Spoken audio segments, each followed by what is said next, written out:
Kalau sekarang sih masih ada beberapa kontrak yang harus dijalanin sih, jadi ya berjalan seperti biasa aja sih.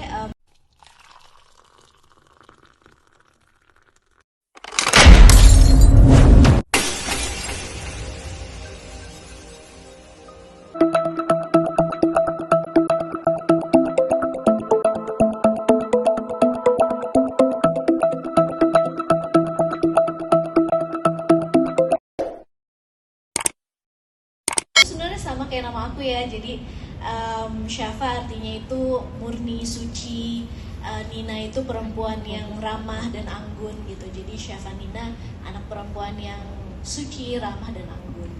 Wardana Bakhtiar, nama belakang dia emang agak panjang. Jadi cuma bisa itu aja. Punya dua anak mengurangi kegiatan di pertemuan. Kalau sekarang sih masih ada beberapa kontrak yang harus dijalanin sih, jadi ya berjalan seperti biasa aja sih. Belum ada rencana untuk mengurangi juga, tapi pastinya kalau pasca lahiran ya aku butuh lah ya sekitar 1 bulan gitu kan untuk recover, untuk bisa optimalin juga beradaptasi sama bayi yang baru lahir. Jadi paling aku istirahatnya sih sekitar 1 bulan gitu untuk pemulihan pasca lahiran ini. Respon Ar gimana Kak waktu ketemu adiknya? Iya, jadi aku kira kan Ar itu jealous ya, karena pas di perut tuh kayak kadang masih suka jealous gitu. Ternyata dia seneng banget punya adik. Dia kayak begitu aku selesai operasi, dia langsung nanya gitu pas aku di kamar gitu kan, dia nungguin tuh di kamar.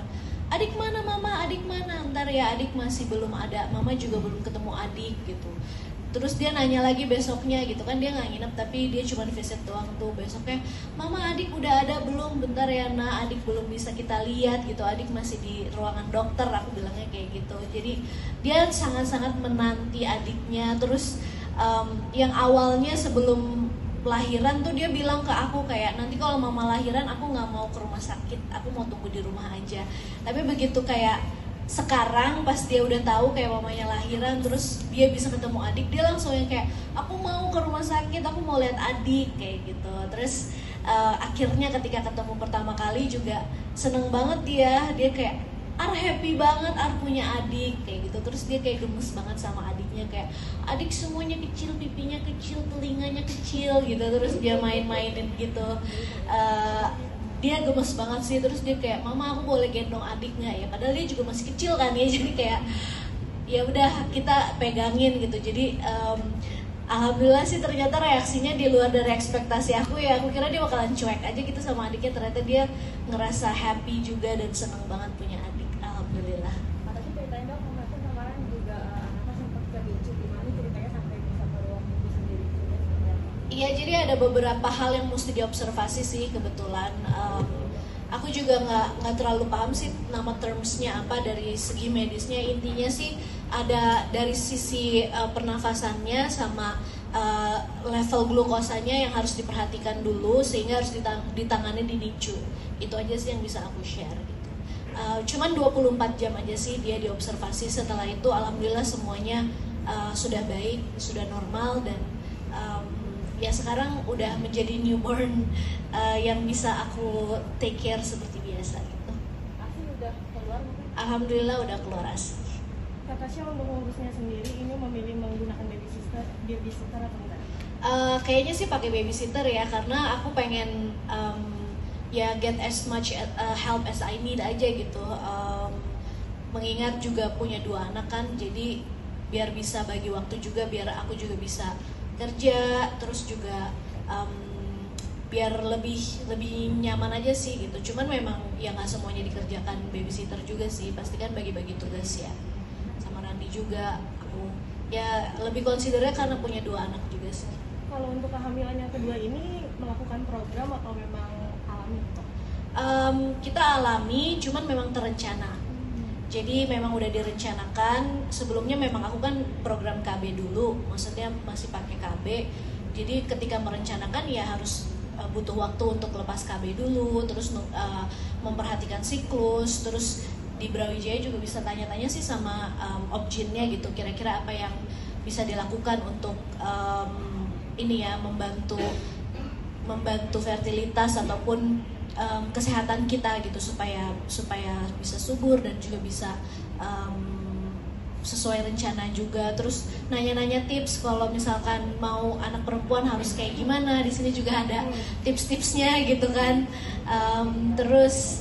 Itu aja sih paling, sama ya perhatikan asupan gizi. Jadi kita udah rutin minum vitamin nih berdua, itu suplemen buat kesehatan kita berdua. Udah itu aja sih. Saya masuknya kapan sih? Terus nanti pulangnya kapan juga? Hari ini insya Allah pulang. Aku tanggal 1 Januari kemarin baru masuk. Tanggal 1 Januari pagi masuk, sore siangnya bayinya lahir. Kak Tasya, ini emang anak keduanya emang direncanakan perempuan atau gimana? Ya memang kita rencanakannya pengennya kan perempuan gitu kan. Cuman karena kalau misalkan emang mau pasti banget gitu kan, harus bener-bener yang kayak mungkin bayi tabung gitu ya, yang bisa pasti banget. Jadi memang masih ada chance gitu, belum tentu jadi anak perempuan, tapi kita ada ikhtiarnya lah ya, ada kayak beberapa panduan ataupun tips gimana biar bisa chance-nya lebih banyak anak perempuan gitu. Maksudnya lebih mengarah ke sana. Kita ikutin aja gitu. Jadi cuman ngikutin pedoman dari Objin dari sini aja sih, dari Brawijaya.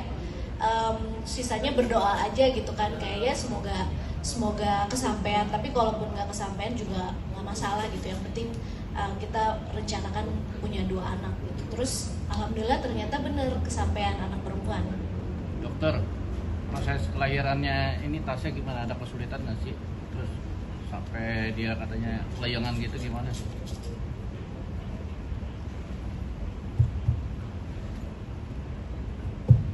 Assalamualaikum warahmatullahi wabarakatuh. Selamat pagi Bu Tasya, Bapak Randi, dan juga rekan-rekan media. Mungkin kalau tadi mengutip ceritanya Ibu Tasya, 2 kehamilan, 2 cerita yang berbeda banget ya Bu ya, yang satu dan yang kedua.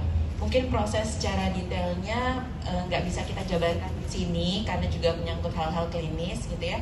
Tapi memang terkait prosedur sendiri, memang ada perbedaan antara prosedur mungkin waktu lahiran baby Ark dengan saat ini, karena saat ini di 2020 sampai saat ini itu berkembang pesat prosedur ERAS.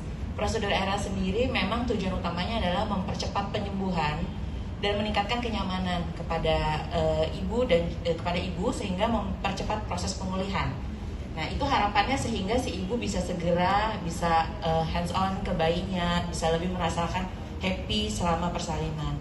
Tapi tentunya apa yang terjadi tergantung dari respon klinis dan juga penilaian dokter saat itu. Nah, mungkin hal tersebut tidak bisa secara detail kita gambarkan di sini, tapi pada prinsipnya semua yang berjalan dengan dalam proses kelahiran, bahkan kehamilan ya, dalam kehamilan Ibu Tasya ini, kalau menurut cerita Dr. Novan, spesialis Objin konsultan fetal maternal kami, Ibu Tasya ini adalah tipikal ibu muda, pasien cerdas, jadi dan kooperatif.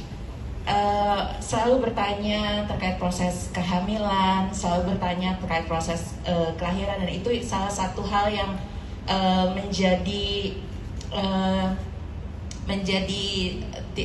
temuan baik ya dari dokter Objin dan juga tim seluruhnya gitu. Jadi merupakan tipikal pasien yang mau banyak tanya dan mau banyak mengetahui proses persalinan gitu. Jadi mungkin kalau kemarin ada beberapa hal klinis yang terkait gitu ya Bu, itu juga bisa merupakan satu hal yang yang tidak bisa dialahkan saat itu. Termasuk juga kalau tadi cerita tentang baby yang di NICU, kalau boleh cerita sedikit, itu juga merupakan adaptasi yang cukup normal. Ada sekitar 10% dari seluruh kelahiran di dunia yang untuk beberapa baby yang pada saat lahir itu adaptasinya perlu dibantu, dan alhamdulillah karena memang prosesnya juga langsung bisa kita bantu saat itu di NICU juga. Jadi hitungannya hanya kalau nggak salah 3 jam ya Bu, kalau nggak salah 3 jam pakai alat bantu nafas. Yes. Terus habis itu setelahnya udah enggak, cuma tinggal diobservasi aja. Betul. Jadi ketepatan penanganan pada saat di awal itu yang menjadi kunci sebenarnya percepatan. Jadi alhamdulillah kalau biasanya bayi-bayi yang lain itu yang adaptasinya mungkin bisa harus dibantu sekitar 12 sampai 24 jam, baby Safa bisa kemarin melewati itu cuma hanya 3 jam. Dan itu mungkin terkait juga dengan persiapan Ibu Tasya sendiri juga dari sisi psikis dan juga fisiknya yang mungkin sudah proper untuk selama kelahiran ini.